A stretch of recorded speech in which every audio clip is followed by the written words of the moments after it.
Let's now look at a combined gas law problem, and we know that this is going to be one of those that will need the P1 V1 over T1 equals P2 V2 over T2,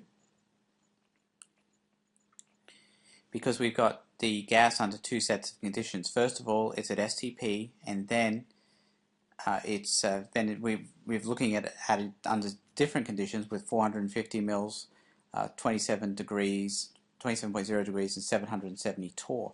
So you can see that we've got the gas under two separate sets of conditions, which points to this being the one that we're going to use. That's as opposed to using PV equals nRT, which also usually involves grams or moles of material. So we know that that's not the case in this particular problem, so we're going to use the combined gas law, P1V1 over T1 equals P2V2 over T2. And the way I like to set these up is to go ahead and put out the values of P1V1 and T1, and then P2V2 and T2. And this will be for the two separate sets of conditions. And you can see that the separate sets of conditions are outlined here. You've got a volume of a gas at STP. So we need to find that volume, so that's going to be the question mark, because it says determine the volume. And it says at STP, so we know that that's the volume that we're looking for at STP. STP is standard temperature and pressure, which is going to be 1 atmosphere. And the temperature is 0 degrees Celsius. So we're looking for the volume of the gas at that temperature and pressure. Alright, that's something you just have to know. Standard temperature and pressure is 1 atmosphere and 0 degrees Celsius. Now the other set of conditions is outlined here. 450 mils collected over water, 27.0 and 770 torr. Alright, so the volume is 450 mils. And the pressure is 770 torr, and the temperature is 27.0 degrees. I really think it's helpful for you to know the units of quantities of pressure and volume. So pressure is usually in torr or atmosphere or millimeters of mercury, and volumes usually in milliliters or liters, and that's going to make it pretty easy to pick out P2 and V2 and T2 whenever you need to, certainly knowing that temperature is going to be degrees Celsius or Kelvin. So the next thing we have to do is convert those temperatures into Kelvin, because all of this is based on a Kelvin temperature. So we'll do that by adding 273 Kelvin. So T1 is 273 Kelvin. And the temperature 2 is going to be, I'm going to add 273 Kelvin, and that's going to come out to 300 K. Alright, so the temperature has been converted into Kelvin. We've now got to also look at the P2, and we notice that P2 is collected, it says collected over water, and at the total pressure is 770 torr. So that's the total pressure that we're looking at here, or P total. And we need to recognize that since it's collected over water, it actually equals the pressure of the gas plus the pressure of the water. And if we want just the pressure of the gas, which we certainly do, then what we're going to have to do is say P total minus the pressure of the water. So the 770 torr here is going to be the total pressure, it's probably what's read on the gauge. And we are going to have to go ahead now and find the pressure of the water, and it will be the vapor pressure of the water at the temperature that we're collecting at, which is 27 degrees Celsius. So I can go take a look at my vapor pressure table, and you can see it here.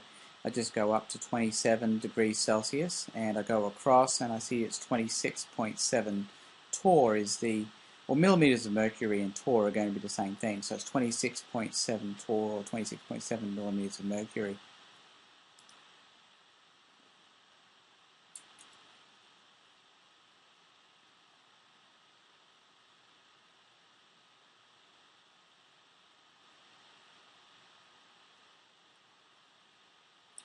And when we do the subtraction, we're going to come out to 743 torr.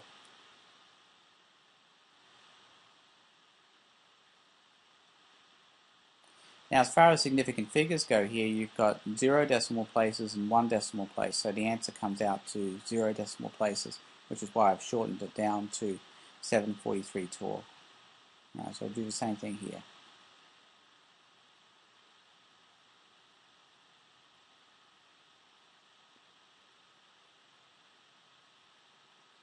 Since we're mixing operations, we're now going to take this and do a division multiplication business. Then we are going to have to shorten this down to significant figures first based on the addition subtraction rules before we go ahead and plug this in down here for the final answer. Alright, as I said, we're using the P1 B1 over T1 equals P2 V2 over T2. We want V1, so what I'm going to have to do is isolate that. I'll put the P1 down here and I'll put the T1 up here. And what we're essentially doing there is multiplying both sides by T1 and dividing both sides by P1. So V1 equals P2 V2. Let's have a little bit more room here. P2 V2 T1 over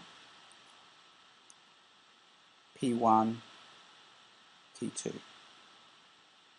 Now I can go ahead and plug all these values in.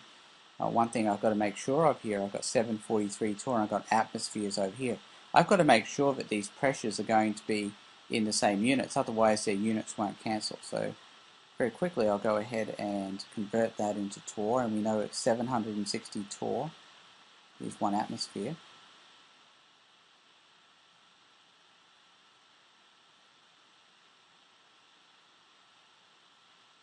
And that means that we're going to have 760 torr as our pressure. Alright, so now we're in a position to go ahead and get all this underway. We've got our P2 as being 743 torr.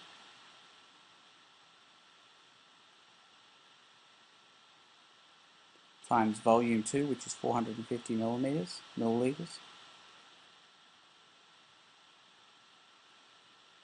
And T1 is given as 273 Kelvin.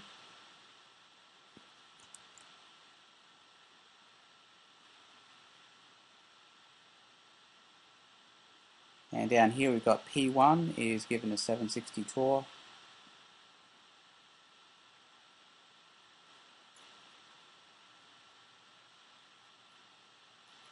And T2 is given as 300 K.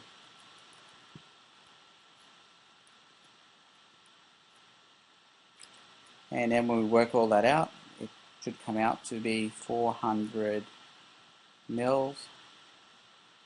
It will be 401 mils if we don't take this significant figures into account, but we should do that up here. We should take that those sig figs into account before we bring them down here.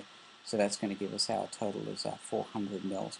So that would be the volume it would take up at STP.